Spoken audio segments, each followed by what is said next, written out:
ഞങ്ങളുടെ തറവാട്ട് പറമ്പിന്റെ അതിരില് തേൻ കിണിയുന്ന ഒരു മാവുണ്ടായിരുന്നുവെന്ന് ഞാൻ സുധാകരനോട് പറഞ്ഞിട്ടില്ലേ? പറഞ്ഞിരുന്നു. അതിന് ഒരു ദിവസം പണിക്കരങ്ങൾ വീട്ടിൽ വന്നപ്പോ അതിന്റെ ഉച്ചയിൽ ഒരു മാമ്പഴം കണ്ടു. എറിഞ്ഞു വീട്ടാൻ പറ്റുമെന്ന് പണിക്കരങ്ങൾ എന്നോട് ചോദിച്ചു. പറ്റുമെന്ന് ഞാനും പറഞ്ഞു. ജീവിതത്തിൽ ആകെപ്പാട് ഒരു മങ്ങയ്ക്ക് ഞാൻ കല്ലെറിഞ്ഞിട്ടുള്ളൂ. ആ കല്ല ഇത്. എങ്ങനെയുണ്ട്? എന്നിട്ട് ആ മാങ്ങ ഒറ്റയേറിന് തന്നെ വീണോ ചേച്ചി? വീണു. അത് പണിക്കരങ്ങൾ തിന്നുകയും ചെയ്തു. ചെറുപ്പത്തില് നിങ്ങളെ പോലൊന്നല്ലേ ഇനി നമുക്ക് ഭയങ്കര ഗ്ലാമറേനി. ജാത്യാലുള്ള തൂത്താ പോവോ? പക്ഷെ ആ പഴയ ഗ്ലാമർ ഇപ്പൊ ഇത്തിരി ഇടിഞ്ഞിട്ടുണ്ട് അല്ലേ?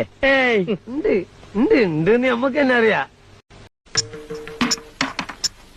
സുഖുവേട്ടനോട് ചോദിക്കാതെ ഒരു 5 പൈസ പോലും ഞാൻ ചെലവാക്കാറില്ല. ശൈലജ 100 രൂപ കൊടുത്ത കാര്യവും പറഞ്ഞ് ആ തള്ള എന്നെ കൊച്ചാക്കാൻ വരിക.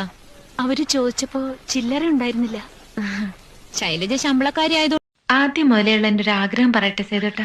ഒരുപാട് വലുതാണെങ്കിൽ പറയണ്ട. അത്ര വലുതൊന്നുമല്ല. എന്നാ പറ. ഒരു ഹണിമൂൺ ട്രിപ്പ് ഊട്ടിയിലേക്ക്.